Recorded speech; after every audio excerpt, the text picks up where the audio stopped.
नमस्कार दोस्तों, welcome back to your own channel Adhishthan commerce classes. आज का हमारा सब्जेक्ट है organization of commerce and management, जिसमें फर्स्ट चैप्टर देख रहे थे principle of management and the today's topic is Henry Fayol's 14 principle of management. दोस्तों, पिछले वीडियो में हमने इसके जो 7 प्रिंसिपल से इस पर बात की है। अभी हमें 8वें प्रिंसिपल से आगे जाना है। बट वीडियो को शुरू करने से पहले दोस्तों इतना ही कहना चाहूँगा, अगर आपने फर्स्ट टाइम इस चैनल को विजिट किया तो प्लीज़ चैनल को सब्सक्राइब करना, साथ में जो बेल आइकन दिया है उसको भी प्रेस करना, ताकि ऐसे इंटरेस्टिंग वीडियो आपको डेली बेसिस पे मिलते रहे। सो चलिए स्टार्ट करते हैं आज के वीडियो को। Principle of remuneration. Appropriate remuneration to staff or employee is the principle to keep them satisfied financially as well as retain them for a long span of time within the organization. So एक proper salary, एक fair wages हमें या fair wages बोलो या salary बोलो, हमें हमारे employ को देना चाहिए, तो ही वो फाइनेंशियली सेटिस्फाई रहेंगे और लॉन्ग स्पैन ऑफ टाइम तक हमारे ऑर्गेनाइजेशन में काम करेंगे। The fair remuneration affects the productivity and efficiency level in the total। क्योंकि आप जब फेयर रेम्यूनरेशन हमारे अपने एम्प्लॉय को देते हैं तो वो मोटिवेटेड होकर काम करते हैं। मोटिवेटेड होने से एफिशिएंसी लेवल इंक्रीज होगा, एफिशिएंसी बढ़ेगा तो productivity will improve. The remuneration should be fixed by taking into considerations the skill, expertise, knowledge, tenure, cost of living, market trend, profitability of organization etcetera. So Henry Fayol बात कर रहे हैं कि जब आप कोई भी फेयर वेजेस देते हैं अपने एम्प्लॉय को, तो उन्हें उनका एक्सपीरियंस, उनका एजुकेशन, उनका expertise, skill, knowledge, tenure, cost of living, market trend, profitability, ये सभी पॉइंट्स को कंसीडर करने के बाद ही एक प्रॉपर रेम्यूनरेशन फिक्स करना चाहिए। So that is the 8 point principle of remuneration. 9 point principle of scalar chain. Principle of scalar chain. Scalar chain means the hierarchy of authority from top level to the lower level for the purpose of communication.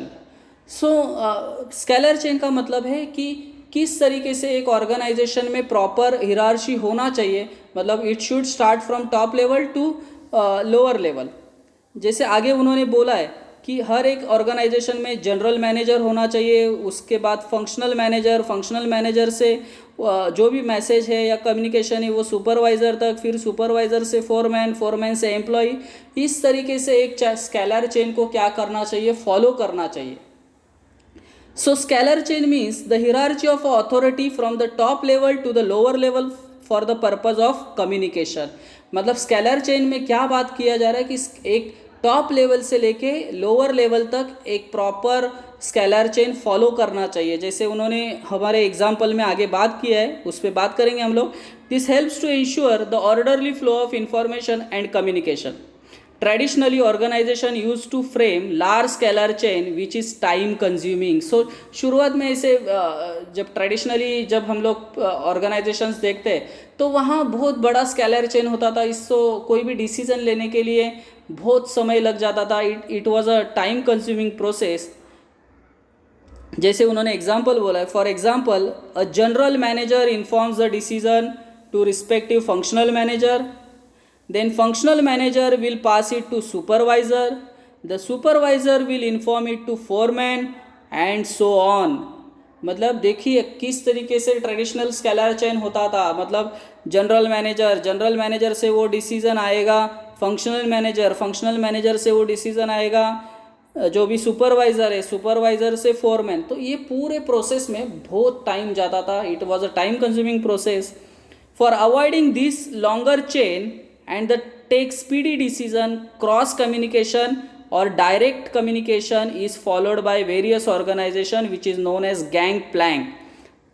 देखिए picture में एक गैंगप्लैंक आपको दिखा है जो yellow colour में है। मतलब अगर आपको पहले कैसे होता था, ट्रेडिशनली आपको कोई भी अगर कम्युनिकेशन करना है तो ऐसे डी को अगर ए से कम्युनिकेशन करना है तो डी को सी से बात करना पड़ेगा, सी को बी से बात करना पड़ेगा, बी को ए से बात कर, फिर वो डिसीजन होता था।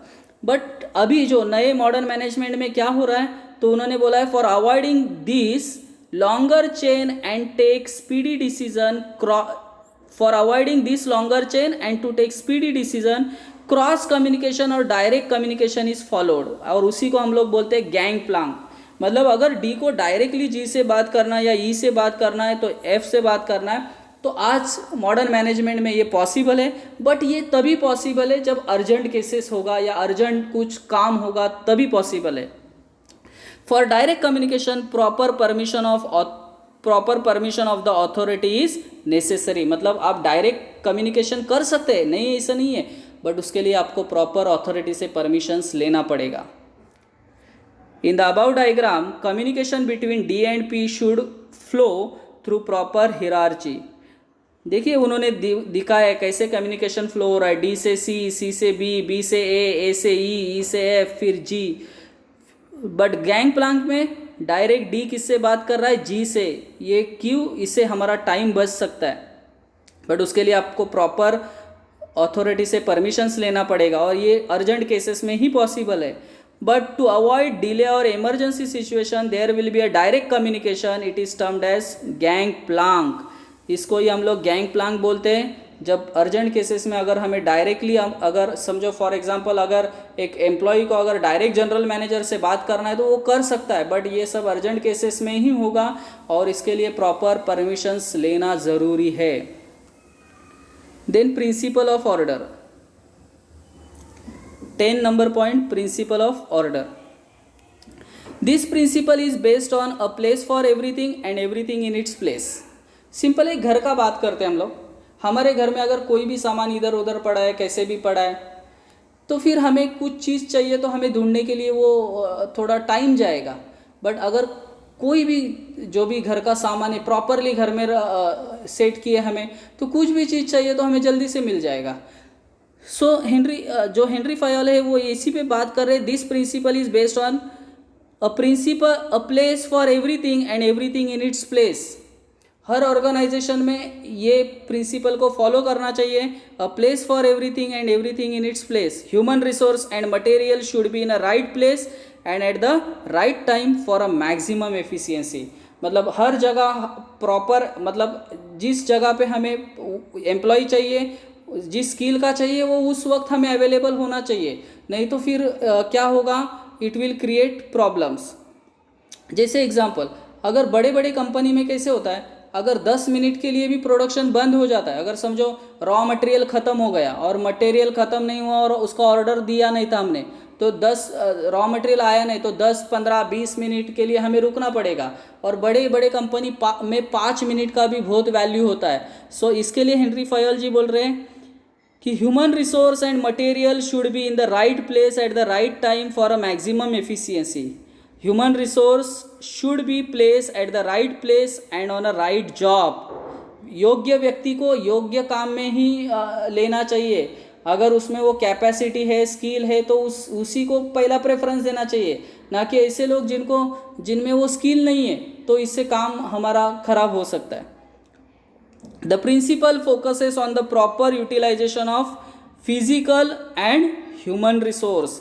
तो ये प्रिंसिपल हमें क्या बता रहा है कि proper utilization of physical and physical मतलब रॉ मटेरियल वगैरह, एंड ह्यूमन रिसोर्स मतलब लेबर वगैरह, इसका हम लोग प्रॉपरली यूज़ कर सकते हैं जब हम लोग ये प्रिंसिपल ऑफ ऑर्डर को फॉलो करते हैं। Then principle of equity. Management should be fair as well as friendly to the subordinate. While dividing the work, delegating the authority, deciding the monetary terms, there should not be any discrimination। Discrimination मतलब employee में भेदभाव नहीं करना चाहिए, differences नहीं रखना चाहिए।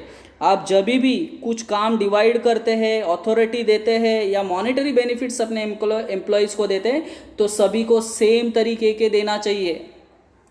There should not be any discrimination between the employees. It is also suggested that the remuneration should not depend on the department but at the level on which subordinates are working। मतलब जो भी salary है या wages है, उन्होंने example दिया है, ये रेम्यूनरेशन डिपार्टमेंट पे डिपेंड नहीं होना चाहिए। तो डिपार्टमेंट में वो व्यक्ति, वो एम्प्लॉय, वो मैनेजर किस लेवल पे काम कर रहा है उस पर डिपेंड होना चाहिए। The employees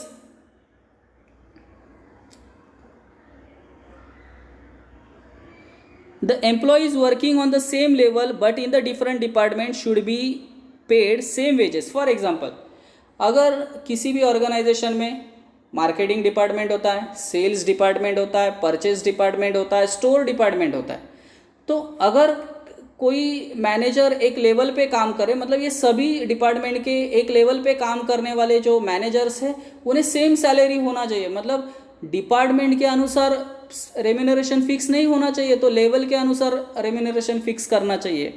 this equity will help in avoiding conflicts in the organize. So इससे क्या होगा, जो भी कन्फ्यूजन क्रिएट होगा या प्रॉब्लम्स क्रिएट होंगे वो नहीं होगा ऑर्गेनाइजेशन में। The next 12th principle of stability of tenure. So principle of stability of tenure हमें क्या बताता है कि एम्प्लॉय को जॉब सिक्योरिटी होना चाहिए, तो ही वो हमारे कंपनी में, हमारे ऑर्गेनाइजेशन में ज़्यादा से ज़्यादा काम कर सकेगा। अगर उसको जॉब सिक्योरिटी नहीं होगा तो फिर प्रॉब्लम है। At the time of recruitment of employ the management should assure them about the stability of tenure और जॉब सिक्योरिटी। मतलब जब उसको काम पे रखा जाता है तो उसको जॉब सिक्योरिटी का एश्योरेंस देना चाहिए। It plays a very important role in creating sense of belonging among the employees.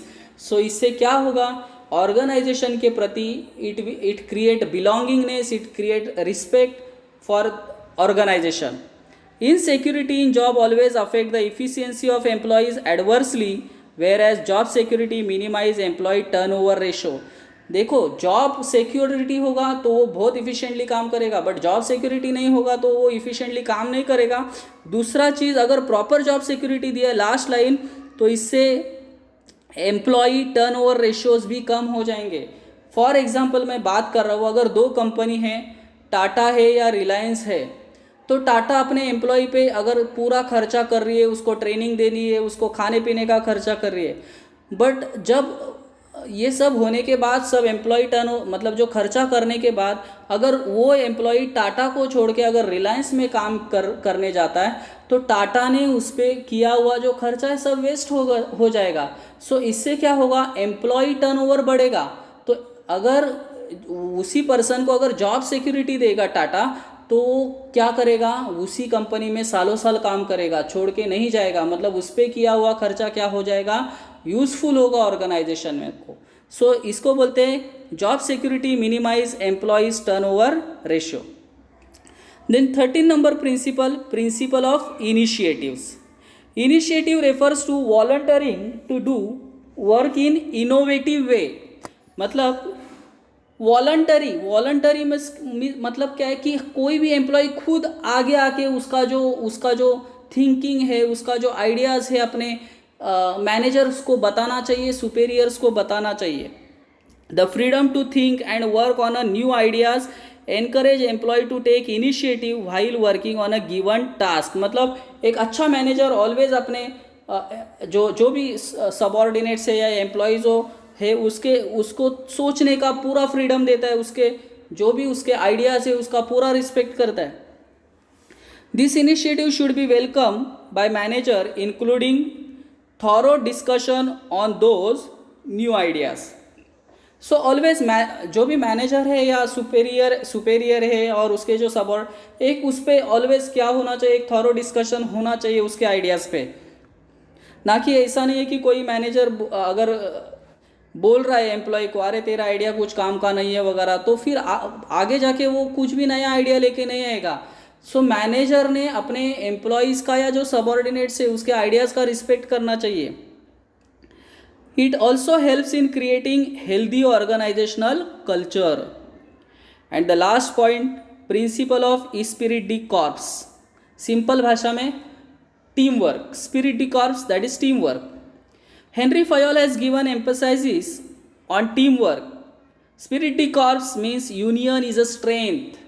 देखो, किसी भी ऑर्गेनाइजेशन में यूनियन, टीम के साथ काम करना चाहिए, इंडिविजुअल परफॉर्मेंस को बाद में ध्यान देना चाहिए। अगर देखो इंडिया का टीम भी कभी खेलता है तो इंडिविजुअल सेंचुरी या इंडिविजुअल परफॉर्मेंस के जगह हमारा देश जीतना चाहिए, टीम जीतना चाहिए, ये हमारा एम होता है। सो किसी भी ऑर्गेनाइजेशन में काम करते वक्त टीम वर्क को ज़्यादा अहम होना चाहिए।